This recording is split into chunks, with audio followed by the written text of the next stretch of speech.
whenever you're ready after that. Enjoy yourselves. Here we go in Thank 5, you. 4, 3. Hello, everyone. I'm Carliss Chatman, and I am your host of Getting Common. In my day job, I am an associate professor at Washington and Lee's Law School. The topic of today's episode is Black girl dads, and in honor of Father's Day, I have assembled some of my favorite girl dads to discuss their experiences. I'll let each of them introduce themselves, starting with Mark. Hello, everyone. I am Mark Simmons. I am a dad to 2 girls and 1 boy. Can't forget the boy. In my day job, I own a marketing agency, and I live in Durham, North Carolina. All right. And next, Anthony. Hello, everyone. My name is Anthony Holt. I am a 23-year veteran of the mortgage industry. I am a father of 1 daughter. She is a preteen. She'll be having her birthday here coming up shortly.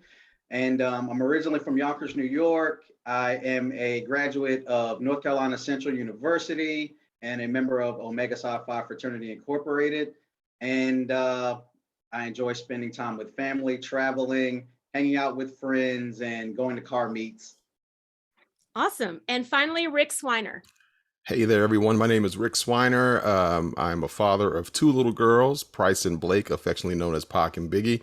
I live here in Durham, North Carolina. I'm formerly a TV news reporter and anchor, and now I have a production company and do a few other entrepreneurial things along with DJing. And it's a pleasure to be here with everyone tonight. All right. Which one is Pac and which one is Biggie? Price is Pac, Blake is Biggie. Okay. That fits. That totally fits. That's right. Yeah. All right. Now, Mark, let's start with you and discuss the statistics. The public perception is that fathers don't do much parenting and that Black fathers in particular are absent. What impact has that had on you as a parent, and how have you parented in a way that defies these odds? I don't know if the statistics per se have had much of an impact on me. I've had my father in my life. I've had other men in my life as father figures. And so that never was an issue for me.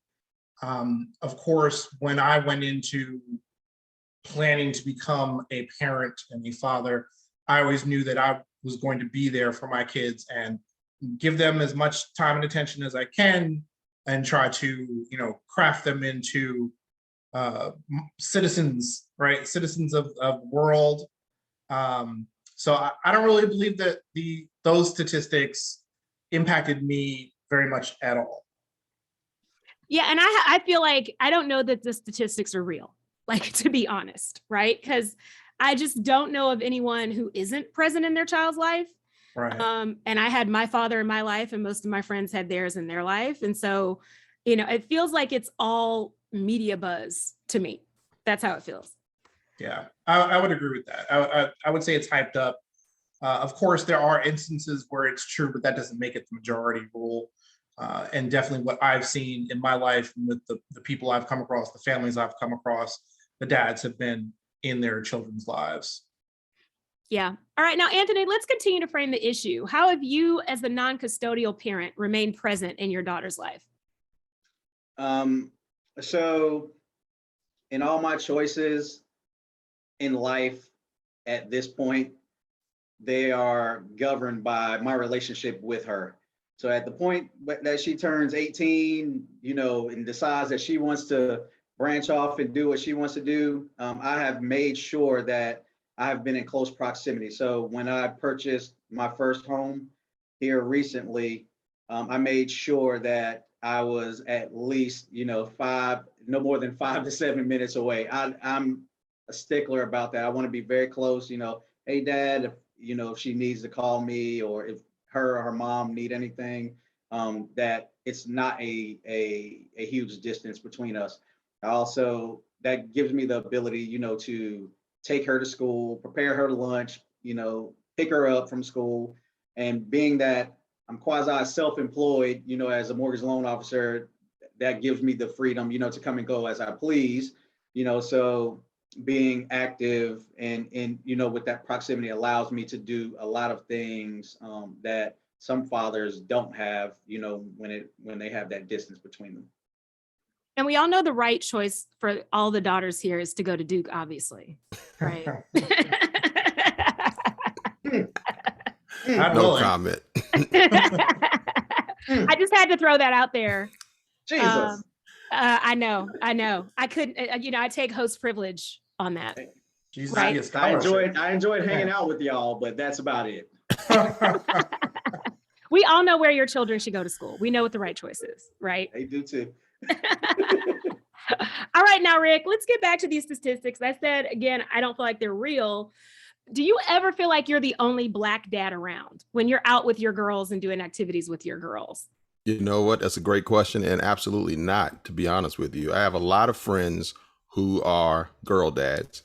And, we tend to spend a lot of time together. So just literally a couple of hours ago, I was at the pool with my buddy Derek. His daughter was over for swim lessons with my girls.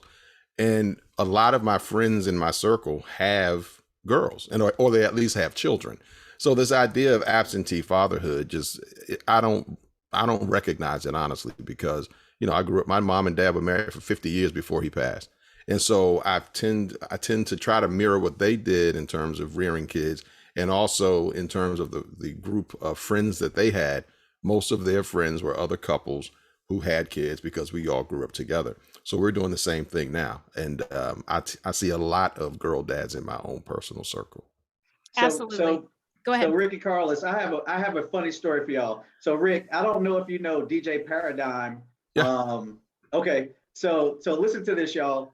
So when I had Gabby, when Gabby was born, rather, five of my fraternity brothers, as well as DJ Paradigm, all of us have daughters that are born within days of each other. Yep. Days. Like, we all have daughters that were born within days of each other. So we'd be passing each other at Duke Hospital, like, hey man, how many more days you got? You good? Y'all coming back? Is she ready now? It's like, dude, like literally, Philip, Terry, Dorian, Dorian from BU Cafe. Mm-hmm. Dorian Bowling, yeah. Mm-hmm. All of us, Julius Russell. Yeah, I mean, it was insane. But I believe it. I believe girl it. dads, seriously. Yep. So I know that Rick is at the dance lessons and at the pool. Yes. Right? Are y'all having other girl dad meetups to entertain yourselves while the girls are doing their activities?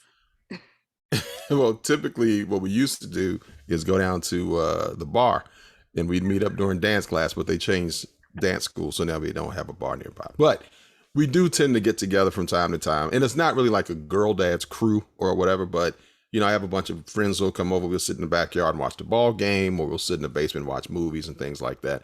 Because you do want to have some camaraderie and you want to have some friends. And you can bounce things off of these guys, when you're going through it, because some days you do have a rough go at it. When the girls were born, I kept both of them at home with me for the first 2 years. So I'm literally holding meetings with the phone here, baby here, bottle here. And I'm telling clients, listen, if you hear something squealing, it's just my daughter. Don't worry about it. So having had that experience with them for the first 2 years for each before sending them to daycare, I've put in a lot of time with them, and I kind of, it's one of those things that I know a lot of people don't get the opportunity to do. So I'm very thankful for having that opportunity. But the guys, we'll get together and talk about those types of things, because I have other friends who've done the same thing. And Mark is their chauffeur, because anytime I'm on the phone with Mark, you are in the car with the girls taking them from place to place. Yeah, that's definitely a function of the day job and the flexibility that I have working for myself. I am the self-appointed gopher, chauffeur, whatever you want to call it. I'm taking them to soccer games, if it's during the week, to gymnastics when we were doing that, picking them up and taking them home from school. And I think that in my experience, because of that, I've come across I've come across fewer girl dads, just because I'm out more during the daytime, and it just seems that the school that we go to and the circles that the places that we've taken the girls, like the library, for instance, it's definitely more moms than dads during the day. Yeah. But on the weekends, that changes. That absolutely changes on the weekends. Then I definitely see more dads around. And so it's just a function of what people are doing, how their situations are set up. Whereas my wife is mainly going into the office during the week, and so she has less of that flexibility. I just take the load there. Yeah, for sure. For sure. No, I love always, I've gotten used to, with not just y'all, but all of my friends, to drowning out kids in the middle of the day when I talked on the phone with people. Because I think we all, or most people now, have jobs that are flexible, alternative lifestyles, alternative arrangements where, you can still work and have the kids and things don't stop, which switches the genders a little bit. But also means that we all, as people who don't have kids and deal with people with kids, have to adapt to accommodate y'all. So I like the interruptions personally. It's a nice break from the day. Although I don't enjoy having Price and Blake read me for filth. Well, I mean, you might bring that on yourself. Listen, I've got nothing to do with that. They are Pac and Biggie. They are properly named. They have bars. They both have bars.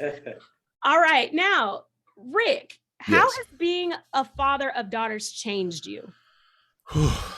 Good Lord, that's a tough one. You know what? I would say being a father in general changed me. I just so happen to be a father of girls, but just being a father really changed me from the standpoint of even looking at lyrical content from music. Like I said, I DJ. So when I'm spinning records, I'm paying more attention to what's in those records, because my whole DJ business really started off as a thing that I would do for my daughters in the basement, so we could just kind of, have a fun time on a Friday night.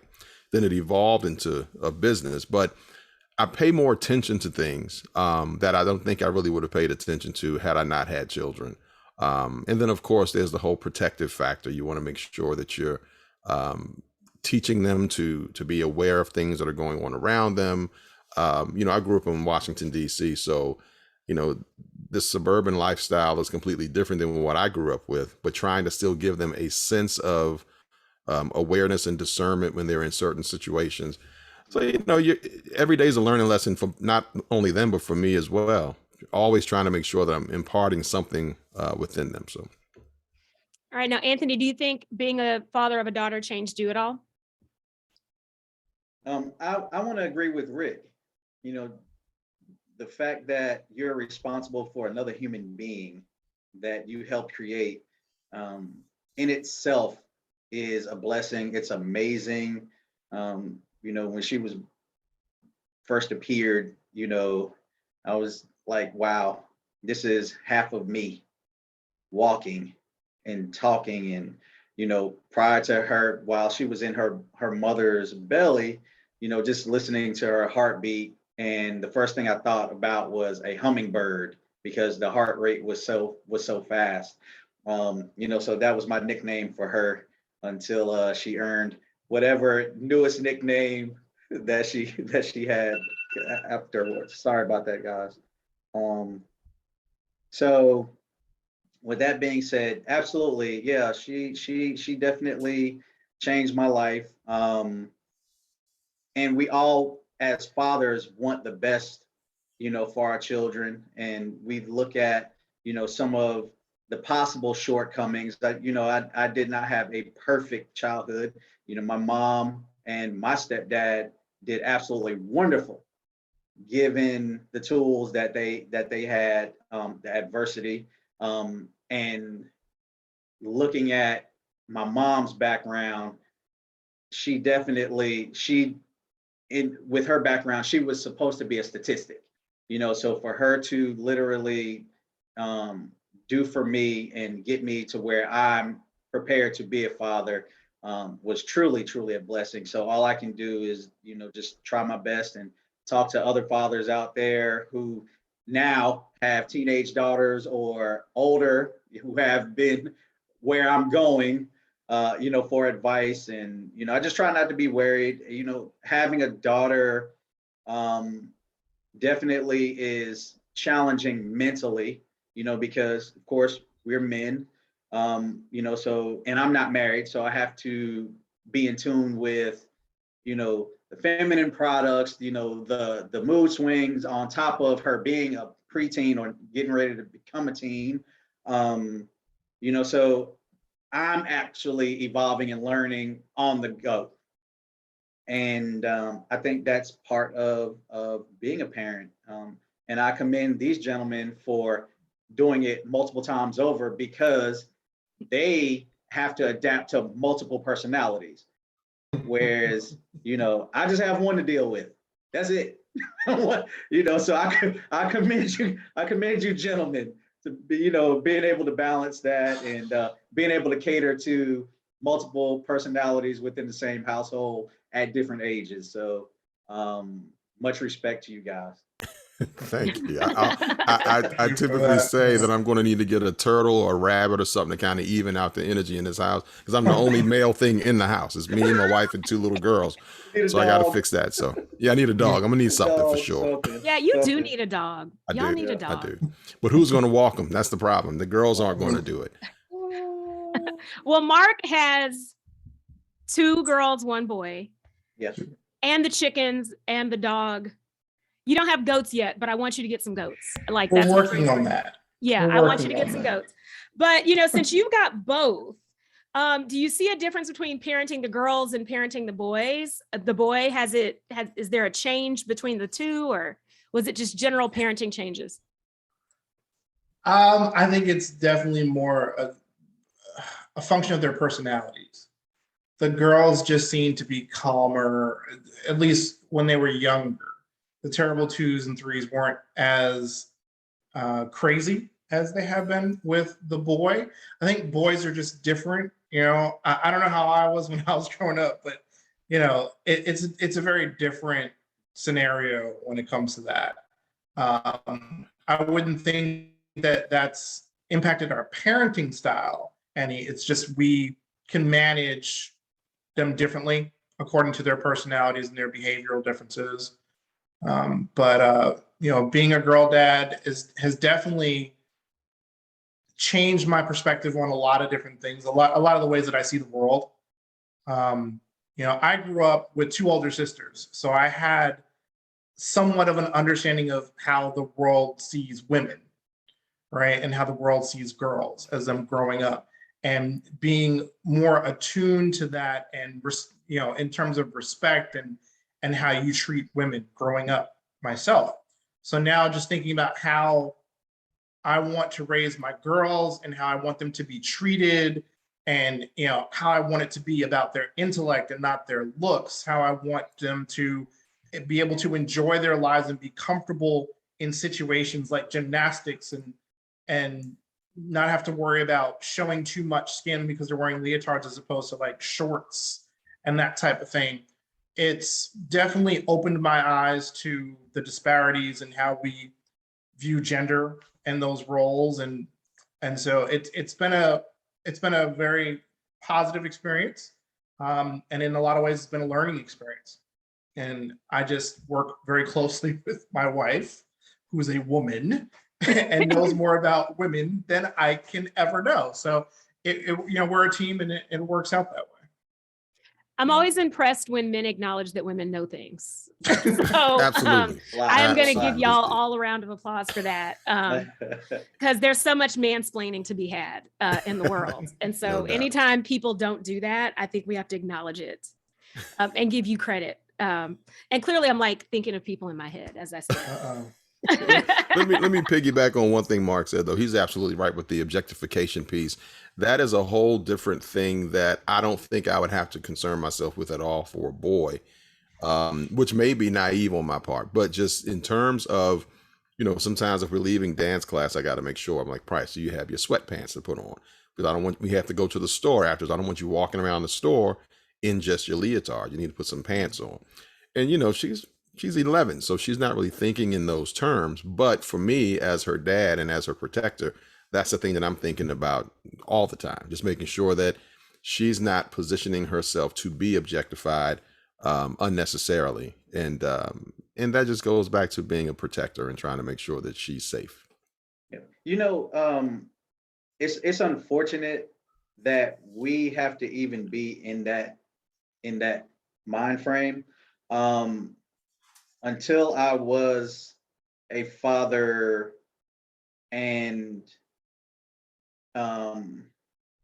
this still touches me and impacts me. I had a coworker of mine at one of my older places of employment who was convicted of molesting his 13 and his 15-year-old stepdaughters, right? And I'm thinking about how my daughter is about to be 13, and I'm thinking about how aloof she is about just things in general in life. You know, she was not subjected to the housing projects and the things that I got to witness, and her mom comes from in Richmond. And anybody who's been in the housing projects and grown up in urban areas will tell you, you know, kids grow up much, much faster. They're exposed to a lot of things. And everybody here will agree that we want to keep our children for as long as we can. For as long as we can. You know, so I agree with, you know, with Rick, you know, as far as being a protector, we have to keep things on our minds that normally we would not have if we had boys. You know, it is very unfortunate, you know, when you hear about older girls or young women and young boys, you know, everybody's like, yeah, you know, no teacher, you know, we didn't have fine teachers at our school. Like, why did he snitch, or why did he, man, you put that thing in reverse, bro. What, you looking at my daughter, bro? I'm coming, man. Listen, come on. Right. This is not even a thing. That's right. It's not even a thing. You know, so I, you know, when I was listening, kind of made me think about that, Rick and Mark. I don't know if this has happened to you ever, but just little things like when our daughters were maybe 5 to 6 years old, where you weren't comfortable enough to send them in the bathroom by themselves, and you went to a place like Frankie's that did not have a family restroom, and you're sitting here like, I gotta walk my little kid, my daughter, by all these grown men and these, you know, and take her to the stall. It's like, hey, close your eyes. You know, it's like Frankie's Fun Park. People, this is a place for children. Y'all didn't think of this? Girl, dad, I need the restroom for her. Yes, that's right. Right. That's still an issue. Yeah. I'm reluctant to, I always seek out the family bathrooms no matter where I am. They didn't have one. I'm still reluctant to send them into a bathroom by themselves. Yeah. Yep. Even Well, though I think women's bathrooms are safer than people think, though, to be honest.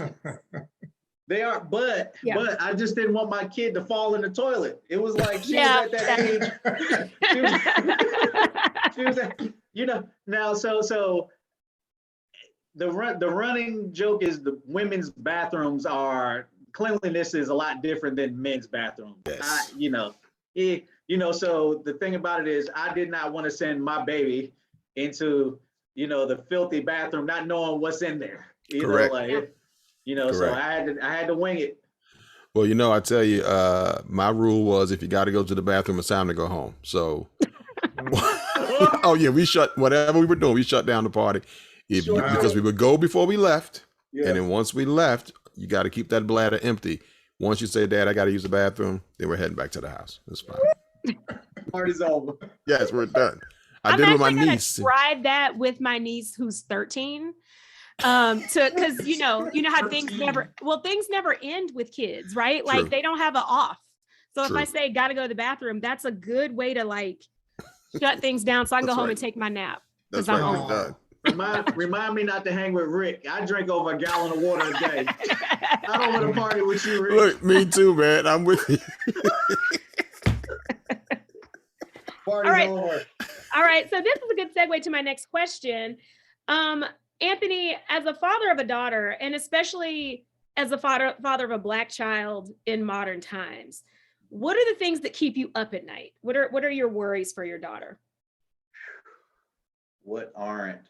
I don't even want to separate in Walmart. You know, like I I was up in arms one day when I found out her mother was on aisle 12 and she was on aisle 1. I was like, what? Ugh. You know, I mean, because she's a preteen, and I know I've been in a situation here recently where a guy was 27 years old, and the mother specifically said, my daughter is 16, and she was actually showing the 27-year-old, pictures of her daughter. And I'm sitting here like, bruh, with 9 year, 10-year difference. Like, what are you doing? Like, trying to hook them up. I'm sitting here like, what are we doing? I like, that's acceptable when you are grown, like 20, you know what I'm saying? But this kid doesn't even have her driver's license. So the things that keep me up at night are beyond, the drugs, the peer pressure, suicide, being exposed to things online. Like when I wanted to watch pornography, it was the blurry channel 18 Playboy on the television. And then when I discovered my aunt's VHS tape, it was like, ugh, Now all I got to do is pick up their cell phone and the, at the, right there at their fingertips. So what keeps me up at night is overexposure to all kinds of things, adult things, the drug use, sex, the peer, just the peer pressure to use drugs, drink, sneaking out, all of that. And then that's on top of men and boys who have no self-control or, just don't care, pedophiles. As an adult, I learned one of my elementary school principal actually was caught in a sting going up to Virginia. My elementary school principal, the person that walked past us every day, got caught in a sting trying to have sex with a minor in Virginia. So those are the things that keep me up at night. Sex trafficking, all of that. Those are things that, run across my mind. When I drive out of here in the morning and I see, these young women and young boys standing at the bus stop, I'm like, I used to do that. But my worry for them is different now. I used to stand at the bus stop, but now I'm looking at these girls, in a little tight, as we say, they're tights, but they're tight like leotards. You're standing here on this corner, and I know that you're a child, but you're built like an 18-year-old, 20-year-old. I respect the fact that you're a kid. I'm not going to be looking at you. But there are grown men that don't think like we do. So those are the things that keep me up at night. How about you, Rick? Man, all of the above. I think one of the things that always concerns me is the access to everything. There's no filter anymore. When we were growing up, you had to jump through a bunch of hoops to do anything bad, right? Whereas now, to Anthony's point, you can go right on your phone or on your iPad and you can access anything imaginable if you know what to search for, or if your friends are telling you what to search for in school. So, my daughter wants a phone. She cannot have a phone. I mean, there's no one that you need to talk to that importantly. Yep. So there's no phone. So, you worry about those things. You worry about just the state of affairs we're living under now. Things are they've gotten crazy, or feels like they're getting crazy. I've had to stop watching so much news. I was a news junkie and worked in news. So I would find myself watching news all day. I stopped. I can't tell you the last time I sat and watched the news longer than maybe 10 minutes, because it's become such a stressor for me, thinking of the girls that we're trying to raise in this world and not wanting them to see all of these things, because again, we're talking about trying to let them stay kids as long as we can. And, you're seeing these mass shootings and school shootings and all these things that take place. I don't want them to internalize those things. I don't want them to be ignorant of them, but I don't want them to live in fear of them either. So we have to be very careful in terms of how much we expose them to that kind of information. And just let them be children, man. We want them to enjoy themselves, have their friends, have fun, go to the pool, go hang out and get ice cream. My kids are very much little girls, which I love. They're not quote unquote fast. They're not that type. They're very much little girls. They like to do little girl things with their little girl friends, and they'll go and, hang out and do stuff. They're not even at the mall age, so they're not trying to go hang at the mall. They want to do stuff like go to the pool, go get ice cream, go get pizza, very easy stuff. Go to Frankie's or wherever the place may be. And I'm all for that. I want them to stay little girls as long as they can. So I don't worry as much, but there is this kind of perpetual thing that's always in the back of your mind as a protector and as a provider, that you want to make sure you're giving them everything they need and keeping them away from harm. And, that's kind of what we focus on around here daily. All right. Now, Mark, you're the tech junkie. So I'm wondering, what's your approach to tech with your girls in light of how easy it is for them to search things and see things? Yeah, that's always a difficult and challenging subject around this house. One of the things we do is limit screen time.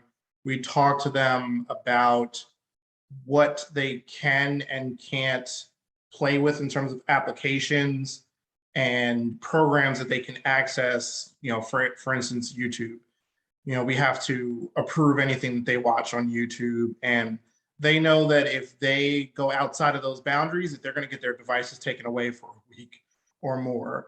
And so we're very careful with the games that they play, like Roblox and Minecraft, because Roblox actually has some mature and adult violent content on there that you can download. So you have to be mindful of that. There are also some racially charged games on Roblox that we learned about that aren't so fun. So it's just being vigilant and being open with them to an extent to talk about, the why are we limiting you? Why are we telling you you can't do this?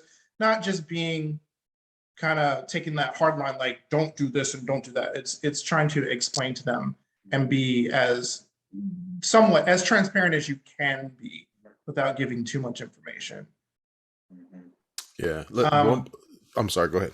Yeah, last point. I agree with Rick about the no phone. The oldest has been asking for a phone for like 3 years now, and it's just no. Not all of her, but enough of her friends at school have phones, and we're like, why? We're here. There's no one else that you need. If you want to communicate with your friends, you can do it on Facebook Kids Messenger, which we can control who's on there. And so there are ways that they can communicate without having the cell phone. So it's just not going to happen. That's right. And one of the points I like to just make is that, these kids are going to be curious about things. My concern is not about curiosity so much. I know you're going to be curious. You're going to want to learn. You're going to want access to information. You're going to want to explore and learn. That's all fine. And if you don't feel comfortable coming to us to do those things, I get it. But the issue for me more so is I don't want you being deceptive in trying to get this information. So I don't want you being sneaky and lying and trying to figure this stuff out on your own. And the main reason is because once you have these devices and these phones and stuff, you now have predators who have access to you through those devices. It's a little bit different, so you're literally bringing them into your home because you're sitting in your room on your iPad. So when they had iPads, they didn't have access to the iPads in the bedroom.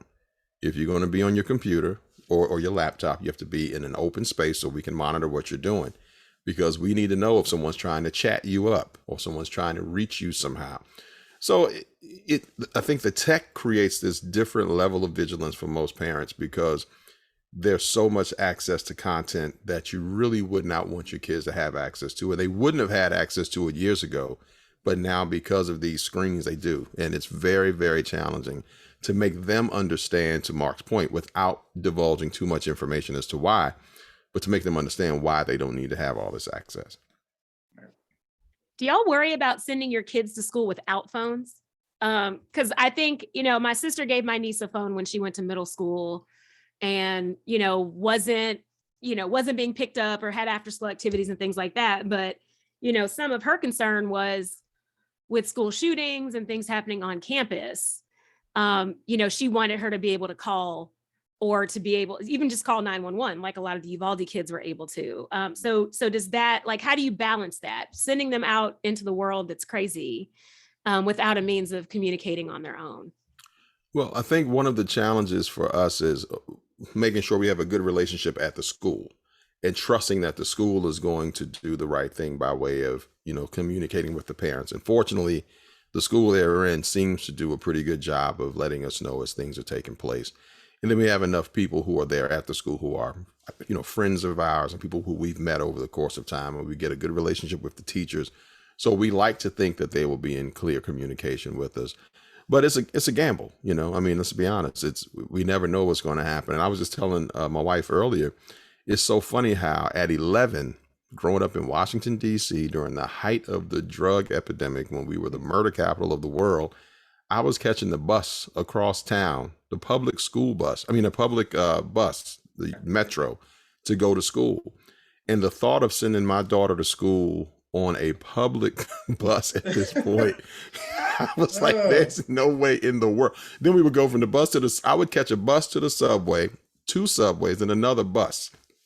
So the world has definitely changed over the course of the past 50. I'll be 50 this year. So over the past 50 years, things are completely different. But I still have to have enough trust that the school system and the school where they are will do the right thing and keep them as safe as they can. So Rick, I'm gonna push back on you. Uh-huh. So there are kids that are our daughter's ages that are probably riding public transportation. For sure. I think it goes back to my prior statement, which is the environment in which we have raised our children and the exposure. So my child's mother was that 11-year-old. My mom was, the 6-year-old. So my mom has a book out right now where she probably, I'm not going to tell her book, but she talks about her upbringing, and I know the stories about her hanging on the back of the bus. She wasn't even on the inside of the bus. Right. She was hanging off the back of the bus, with her 6 brothers riding off the bumper of the bus. That's right. That's right. So it really comes down to that exposure level. And I remember one time being up in Philadelphia with a friend who's a sorority sister of mine, and it was like 8 o'clock in the morning, and I just remember hearing the cussing that was going on at 8 in the morning, and I'm sitting here like, these little girls are having a conversation that sounds so adult-like, and they're cussing each other out. They talk all the subject matter, and this is just a short span of them walking past the window. And I'm sitting here like, Jesus Christ, like, y'all are having to deal with these real world issues at 8 in the morning? That's right. That's right. That's right. And so me and my child's mom, we're looking at our kid like, bro, you wouldn't survive a day. No, a day that's the difference. That's the difference. Like we were talking about it before in terms of coming out of necessity. My dad was a detective for the police department. My mom was a nurse. So they didn't have the freedom and flexibility that we all have as parents to be able to go and do pickup and drop off and all these things. So we had to catch the bus if we wanted to go to school. There was no way of getting around it. But I'm just thinking now, if we were in that situation, how comfortable. And see, the other thing too is we don't have a robust public transportation system here in this area.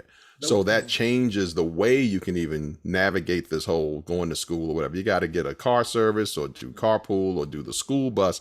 But we really didn't have school buses back home. You had public transportation. So you're right, it's different. And to your point, I know that there are kids right now who are still on the bus and riding public transportation, and they do it every day, and it's nothing to them. I just know my kids are not built like that. I don't think they'd survive that. No, yeah, I'm with you. To go back to your original question about the phone, Carliss, one of the, I think that I kind of agree with Rick that as far as the schools go, you have to kind of trust the school to have a plan in place and to make you feel comfortable. And I feel like they do have a plan in place, and that the teachers actually, they care about the students, and that we trust them, that they're taken care of. They also do have a resource officer from the sheriff's office on site, and the Hillsborough police are kind of around patrolling. And so we do feel that it's safe. I've also seen active shooter drills. I've had to go pick them up at times for other reasons, doctor's appointments or something, and they were doing an active shooter drill and I couldn't go in the school. And so I know they're doing these things and they're proactive about it. So I feel comfortable with that. But I think the other part of it is that they're not doing anything after school. So when they get to the point where they're doing things after school and they have to stay, we will likely get a simple, basic prepaid phone that they can use to make phone calls only, no smart features, right? So that they have the ability to communicate. So, at 7 and 9 years old, that's not an issue right now. But when it does become an issue, that's the solution that we've talked about. I'm getting them a rotary phone. I'm seeing Reed and Perry with like burners like on the wire right now. And a flip phone. My daughter actually does have a phone. She's had a phone. I think we got her first phone at 11. And she has had a smartphone. Her initial phone definitely had limitations. It was a smartphone, but her mom put all of all the features. I think she could only have like 20 people, and she had to pick her friends. It was like, woo! So you gotta have dad, you gotta have mom, you gotta have Nana, you gotta have Poppy, you gotta have Uncle Dre, you gotta have, you know what I'm saying? So man, we done ate it to you 20 already. It's like, woo! We eating them up with the emergency contacts. But for us, Gabby, well, I don't know if you can see her paintings back here. So these are her paintings. These last paintings are the byproduct of us taking her phone away from her. There you go. So you take the smartphone away, you disconnect them from the technology, and now her creative side comes back. Absolutely. And she wants her phone back because she wants to communicate with her friends. But other than that, me and her mom are like, look, like her and her mom butt heads more about things that I don't experience, simply because and I told her mom, I was like, hey, listen, your voice, your octave stays so high all the time that she thinks that that's your normal octave. I said, so if you're always fussing and you're always yelling, she doesn't know when you're really, really mad. Whereas me, I stay like, and it's like when I get there, she knows I'm not playing. And then if I get any higher than that, which is only been about 5 times, when I got to bring out the belt, which I don't want to go there, so I can count on 4 fingers how many times I've had to, do something like that. But the cell phone, the technology, all of us are pretty much in the same age group or very close. I'm thinking to myself, if we had Apple Watches coming up as preteens and teens in school, I'd be using it just to cheat on the test. I'm like, I would be getting taken away all the time. I'd be in trouble. Correct. All our answers were written in our palm. I wouldn't have survived college if we had social media and smartphones. Like it would have been a wrap after the first year. My parents would have called me back. They'd have been like, you got to get out of these streets. Come on back. Why are you at A&T? Saw you on the book face, and the book face wasn't good. Yeah. It wouldn't have. No, none of us would be I would not be a graduate of anything other than school up the street if we had all these things when I was a kid. All right, now we all believe in the Second Amendment, and y'all are all gun owners. And I'd be curious to know, Mark, I'll start with you. Has your perspective on firearms changed since having daughters? No. Absolutely not. I mean, I've always been a big believer in gun safety and just being smart about it. I don't want to get into, the debate on school shootings and gun regulation, which I'm very much in favor of. But around our house, I've kind of kept them away from them and plan to keep doing so until I feel that the maturity level is at such a point where I will then introduce properly, introduce safely and properly. They know that they're here because I have a range in the backyard, and Anthony knows about that. They didn't know about it before. If the young one didn't know about it before, they learned about it last October. Thanks. But yeah, no, my feelings haven't changed any about the Second Amendment because of the girls. So I'll leave it at that. I agree. I agree with you. That the running joke, better get your shotgun now, brother. I got something better than that. But we won't talk about that. Yeah. Hey, listen, my thing though, I agree with Mark. I definitely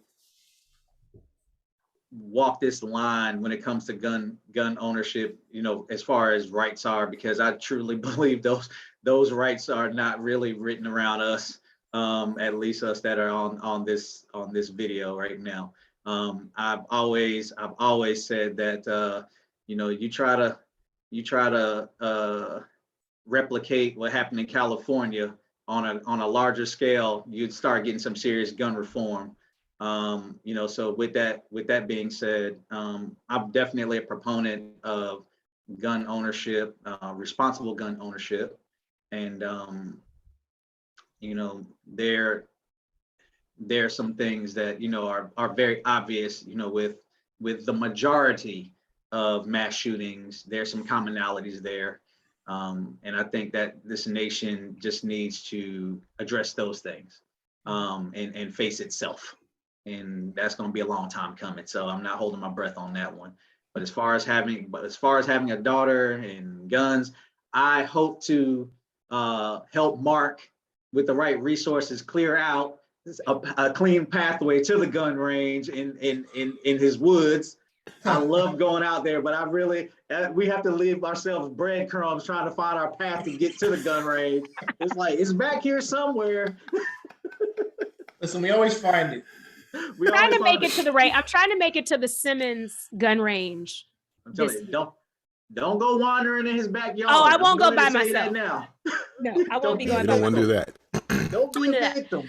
Now, what about teaching the girls to use guns? Because, I grew up in Texas. And so I'm trying to think when I first had a BB gun. I mean, I feel like guns were kind of ever present. Yeah, that's where I was going with it. Yeah, as a child in Texas. And so I am not a good shot, but I grew up around guns and had no basics about gun safety. Like one of my aunts always has a gun in her purse. It's we are true Texans where I am from. But what about, training the daughters to use the guns and have self-defense on their own? At what stage do you think you would introduce that? And how far do you think you would go with it? Well, I'll let Rick start. Yeah, I'll tell you. So your initial question, as far as did it change your mindset about them? Absolutely, it changed mine, because the first thing I bought when I found out we were having a little girl was my Mossberg 12 gauge. So it changed it for the better. So that started me on my path to ownership.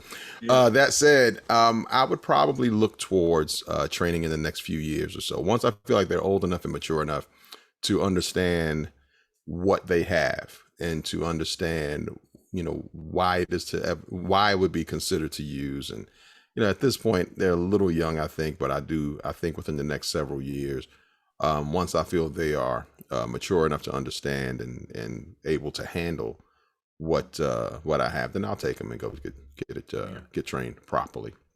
I agree with you, Rick. I don't know if you all have seen at this point, I'm pretty sure that she's probably in her 20s, or if if that, probably 20. But if you look on YouTube, 13-year-old girl and then gun range, or Mhm. you know the girl I'm talking about. Yes. So she's very proficient in her skills, and Yes. I'm talking about like go to war, Yeah. like Yeah. go to war. And so with that being said, at that level, it kind of goes back. It goes back to what Rick is saying. If your kids grow up around those things, whether you're a mechanic around cars, or a painter, whatever your proficiency is or the exposure is, your kids are probably going to slide into that at a much younger age than Yeah. what a normal person would be, Mhm. or an outlier. So I was very surprised by that. But since I'm not a professional target shooter or anything like that, I'm gonna agree with Rick on this one. When I feel like she is mature enough, I would love to bring her to Mark's house, maybe with a professional, a trained, we can learn something ourselves. You Yeah. seen how we shot the last time we shot. I did great. Speak for yourself. I saw the just say picture that. and I'm just gonna hold comment. Yeah, you saw the video. Yeah. You should see the videos. I'll just quickly say that I absolutely am going to train them when they are ready, and I will know. Your own kids. You know when they're ready for certain things, and I know right now they're not ready. They're not ready. It is funny because of my other friends that are gun owners and have kids, young kids. I see the difference. And some people think it's more of an age that they should start as opposed to a maturity thing. But it's also the activities. I have this one friend who's a hunter. He's an avid hunter, and he takes his 5-year-old out with him on the hunt. So he's exposed very early on. And when you do that, you have to go through safety. You have to go through some measure of training. He's not picking up the rifle, but he's around it. And so he's going to learn at a much earlier age than my kids. I kind of keep it away from them. Well, I definitely keep it away from them, just because I'm not ready to train them. When I'm ready to introduce it to them, and I know that they'll be able to understand and take to the training, then that'll be the time. All right, so we only have a couple minutes left, so I want to have a lightning round to close this out. About 30 seconds each. What are your hopes for the future? What are your goals for your daughters? And I'll start with Anthony. 30 seconds. What are your goals? My goals and my hope is that she becomes proficient in her finances, that I instill pride, confidence, and give her the pathway to success, whatever that means to her. All right, Rick. Very easy. We want to just raise good people. That's the bottom line. We want them to just be good people, polite people, kind people, thoughtful people. Whatever the world has for them, they will get, but we just want them to be good people. And finally, Mark. I want my girls to be well-adjusted.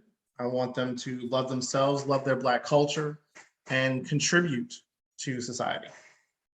Awesome. Well, thank you all. This is a great conversation. I feel like I should just have y'all on all the time, although it's hard to talk to these people with only an hour. You could find out what our normal conversations are like. This is a little taste of it. Thank you all for tuning in to Getting Common. If you ever miss an episode, you can catch the rebroadcast anywhere podcasts are played, including Spotify and Apple Podcasts, and on the Voice America website and our YouTube channel. Please feel free to send me emails through the show page or to reach out on social media. I am at Carliss C on all platforms. Thank you for listening, and thank you again to my guests. Thank you for having me. Take care. Thank you.